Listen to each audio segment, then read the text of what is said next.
Sa pakikipaglaban, lalo sa mga baluktot na pamamalakad ng ating gobyerno, sa mga corruption, yung mga pondo ng ating mga gobyerno, saan lang ba napupunta? At hindi tayo dapat matakot kasi may freedom of speech tayo, di ba?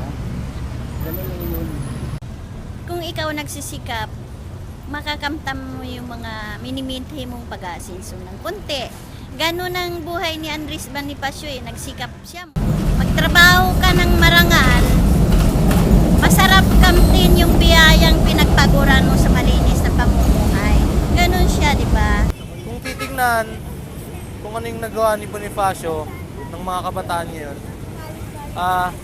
siguro kung sa tingin sino sa tingin nila yung maaring katulad ni Bonifacio na pinaglalaban yung tama sa tama at kung mali ka, yun yung mas magandang piliin nila when it comes to president election or elections. Ano ba mga katangian ni Bonifacio yung dapat ini-embody ng magiging susunod na leader natin? Yun nga, isa lang, pagiging tapat sa bayan.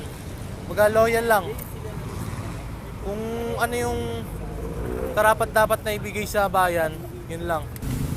Yung katatagan niya sa sarili niya, yung katulad nun, di ba sabi bata pa siya, nawala na siya ng magulang, di ba?